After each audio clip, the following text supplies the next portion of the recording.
What's up, everybody? Welcome to my YouTube channel. I am Brandon Lester. I fish the Bassmaster Elite Series. I just love to fish. I've fished ever since I was a little kid. Yes, I fish the Elite Series, but I'm just like everybody else, you know. I just love to fish. I'm at Hitter Day. I'm on my home lake, you know, and I've had a YouTube channel for quite a while now, and I've uploaded a few videos here and there, but I'm kind of at a place in my life where you know, my kids are getting a little bit older now. I've got some time off from the Elite Series. I'm off the road for a few months. Want to try to make a few YouTube videos, and something that I realized about myself the past couple of years is I really enjoy teaching people about fishing. You know, and that's the goal with this whole deal right here. So today, just to set it up a little bit, I'm on my home lake, Timms Ford Lake. I'm from Middle Tennessee, so that's where this lake is. It's deep, it's clear, has largemouth, it has smallmouth, and we're gonna see if we can catch some on a topwater. Buzz bait, whopper plopper, that kind of thing. So, you know, stay with me, stay tuned.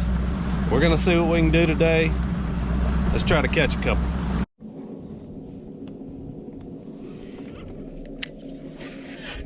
All right, guys, let's talk about my equipment here a little bit, what I'm doing. So it's early September right now. We've made it through, basically through the dog days of summer. Some might say we're still in the dog days, but we're starting to get some cooler mornings. You know, right now it's about 75 degrees. It's about 11 o'clock in the morning. So definitely not as hot as it was in August. And when you start getting these cooler nights, it brings a lot of fish up shallow, a lot of fish up on the bank. And I'm going to try to get some footage. There's bluegill just all down the banks. So what these fish are doing, they'll actually get in wolf packs, and you'll just see them cruising down the bank. And a good way to catch them is just to put your trolling motor on high and just cover water with a buzz bait or a whopper plopper. So you want something that you can cover a lot of water with. It's not so much about the bait as it is getting it in front of a bass. So that's what I'm trying to do. The equipment I'm using a 7-foot medium heavy Mustad Instinct rod, my signature series rod. They'll be coming out next spring. Y'all keep your eye out for them. I'm real proud of how this 7-foot medium heavy turned out. It's just, it's the perfect combination of a little bit of tip, plenty of backbone. I'm using a 7-to-1 Enigma Epon reel. I got it spooled up with 40-pound vicious no fade braid. Just the perfect buzz baiting setup. And like I said, the whole key to this deal is just to cover water. Sometimes you'll get, you know, 15 or 20 bites in a day's fishing. Most of the time you do this all day and you're gonna get 8 to 10 bites, but they're gonna be good ones. You know, and this particular lake has largemouth and smallmouth in it. So the cool thing is, a lot of times you'll see in these wolf packs, the largemouth and the smallmouth will be right there together. So, you know, we'll see how it goes. Hopefully we'll run across a few, but man, this is one of my favorite ways to fish. You just make a lot of presentations, a lot of it's visual. You'll see a lot of the fish eat the bait, but it's a fun way to catch them.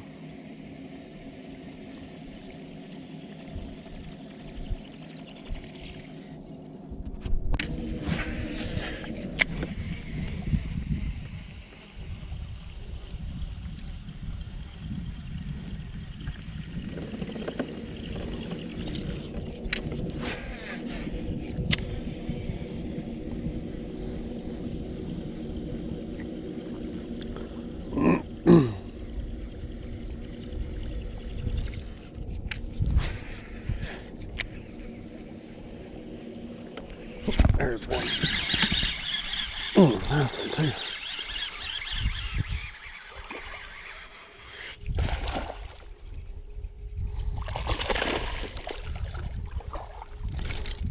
And y'all see how close I am to the bank and how shallow that fish was. And that's the good part about that buzz bait. I mean, you get him, he's stuck right in the forehead. I mean, he's not coming off. As long as you keep steady pressure on him, he's stuck. He's not big, but first bite of the day. Now the buzz bait I use, this is the Accent, the Jacob Wheeler Signature Series buzz bait. That is not a sponsored plug. No, I'm not sponsored by them. That's just the one that I like. I actually don't have a buzzbait, spinnerbait sponsor, so you know, I buy these just like everybody else, but it's got a good hook in it. This one's a little bit rusted. It's just a practice buzzbait, but I actually take the skirt off of it. I slide that toad up on there, and the reason why I do that is because I can actually skip that bait better. It casts better, and they eat the bait better. But let's see if we can catch another one.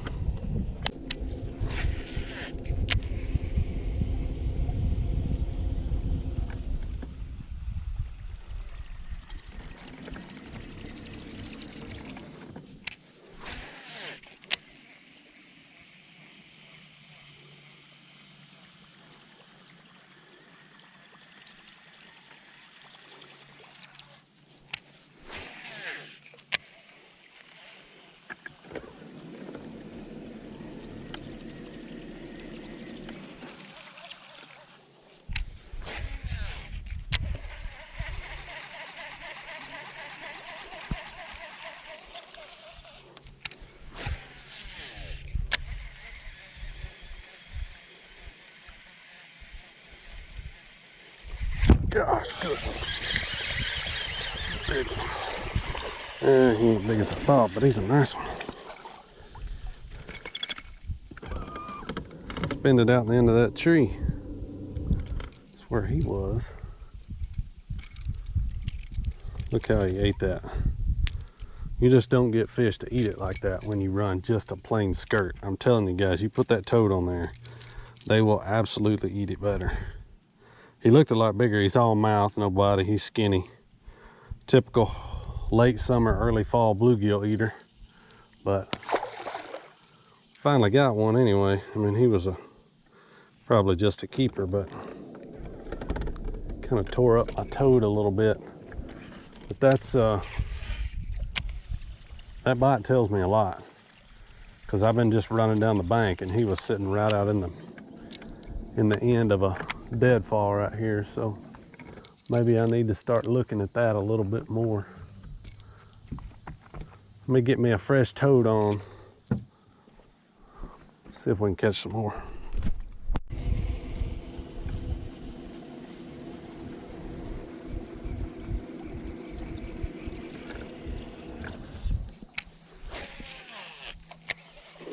Gosh, he missed it. Oh my gosh. Get back in there. God, it looked like a big smallmouth. God, I can't believe he missed it.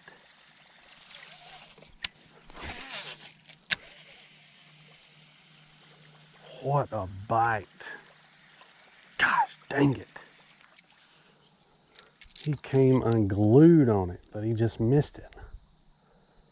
That happens a lot with them dang smallmouth, man. I mean, this is a fun way to catch them. But those smallmouth, they're so aggressive, and they hit it so hard. A lot of times they just expend all their energy, and they won't get the bait. A lot of times that's when that whopper plopper will help you out, because you got two big sets of mustads on there, and you'll get him when he comes up and explodes like that. Man, that was a big one. I wish I could have caught that one for y'all.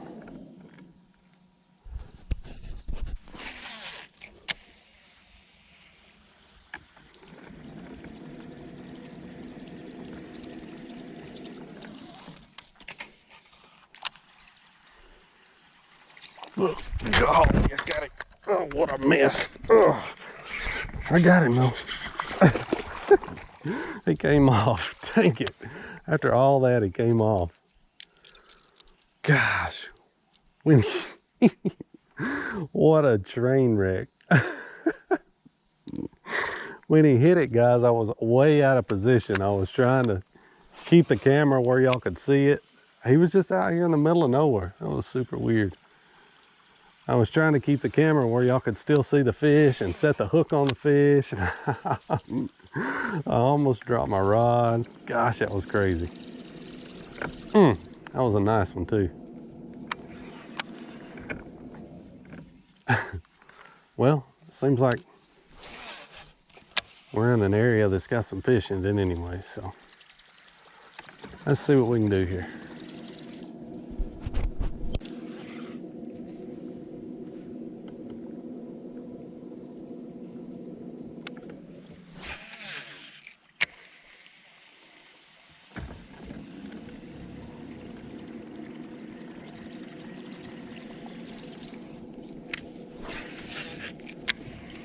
Gosh, there was a wolf pack finally. I got one of them. I wish I had another rod rigged up and ready. Smallmouth. Gosh, it just erupted when I cast it in there. I have covered miles, and I finally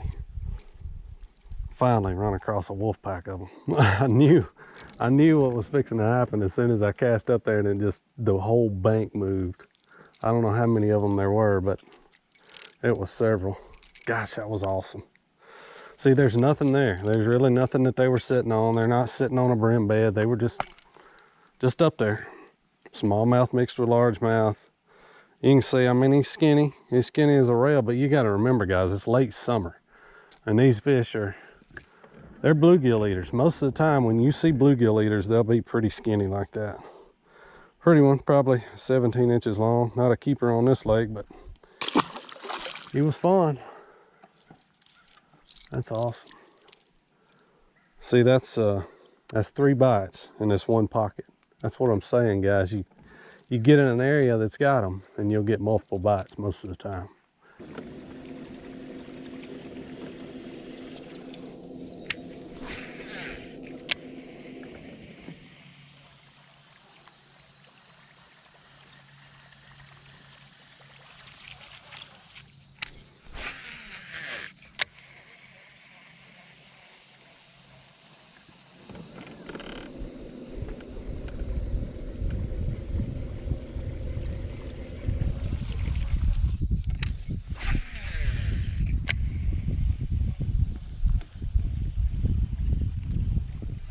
There he is. Pretty nice one too.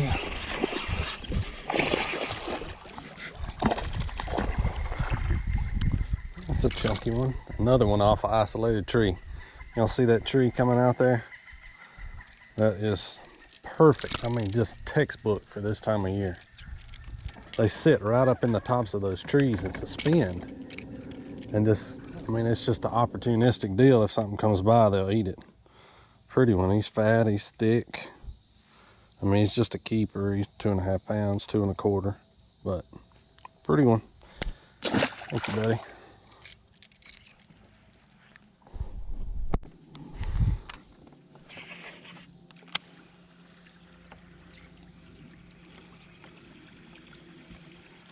There's another one. Golly. Same tree, very next cast. Just missed one. That's crazy. I'm telling you guys, these trees, so this deal in Tennessee, and this particular pattern will work all over the southeast, but it starts working, I'm gonna say around July normally is when you'll start being able to catch them like this up shallow and stuff. And the later you get into the fall, the more target oriented they get. What I mean by that is they'll get on these isolated trees like this. So you just run around, you know, if you're practicing for a tournament, say you're practicing for you got 2 or 3 days to practice for a tournament, just run around and mark those trees. Get you a little milk run going, you know, and you're good to go.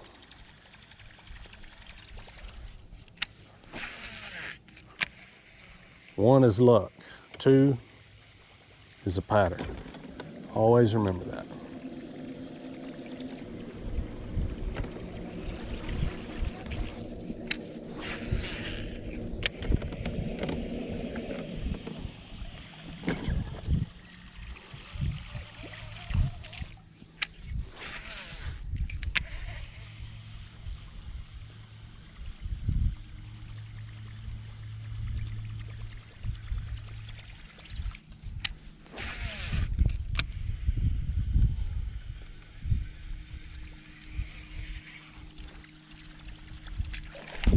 we dig into. I'm sitting right out in the end of that tree. God, that was cool. I caught him on the outside of the head. Quit flopping, quit. Hang on, boy. I don't want to hurt you. Quit. Alright, I got you now. Check that out. Sitting right out in the end of that tree. Starting to piece it together. I've been here about, I'm gonna say 3 hours. And I'm finally starting to get a feel for what's going on. They're sitting right out in the ends of these trees. That's a probably 2 3/4 pounder. Thank you, buddy. That's cool.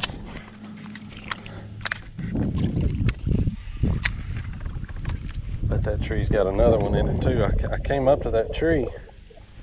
I saw a big blob sitting right next to it on my Lowrance active target. It's like, man, that's gotta be a bass. I fired in there the first time and I didn't get a bite. The second cast, he couldn't take it. He came out there and got it.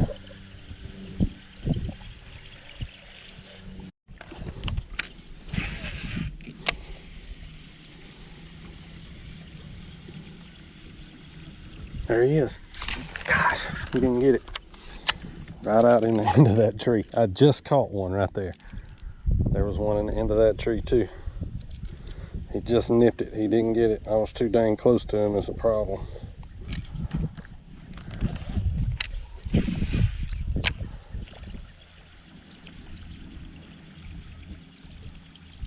It's all right. Might be able to come back and get him in a minute.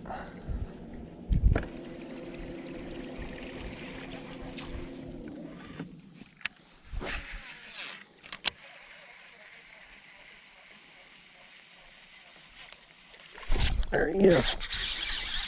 Gosh, that's so awesome. Good one too.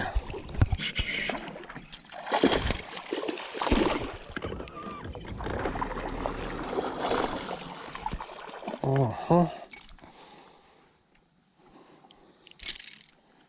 3-pounder. Gosh, right in the end of that tree. That's so cool. We got him now. It took a little while, but we have definitely got him dialed in now.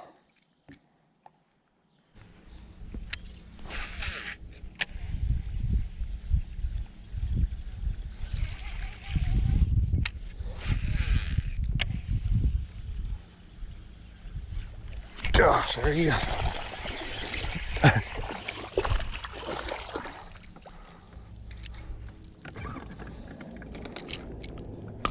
I messed up the first cast. Made a bad throw. It's all right though. Second cast, I got him.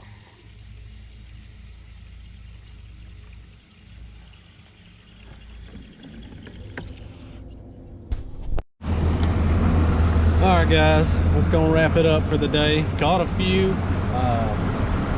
Didn't fish a full day today. Only fished about 4 hours, 5 hours, something like that. Gonna get on to the house, probably go down to Gunnersville tomorrow, flip some grass, throw a frog, see if I can catch a few down there. But just wanted to come up here and take you guys along and see if we could catch a few and maybe teach you a little something. I'm gonna try my best to start putting out maybe one video a week. That's my goal.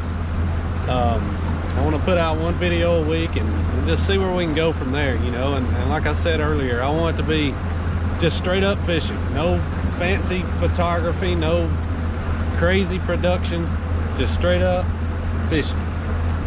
That's what I want my channel to be. So y'all come along for the ride. We'll see what we get into next time. We liable to go bass fishing, bluegill fishing, crappie fishing, cat fishing. There ain't no telling what we'll get into, but we caught a few today. It was fun. You know, I struggled a little bit early, and then I kind of got onto that tree deal, and like I said, the water's been falling on this lake and those fish just pulled right out to the ends of those trees. Pretty cool deal. I've seen that happen before. And it's pretty neat to kind of pick up on that and be able to run with that. So if I was fishing a tournament over here tomorrow, I'd go run that all day long. That's exactly what I do. But appreciate you guys following along. Share the video with your buddies if you enjoyed it.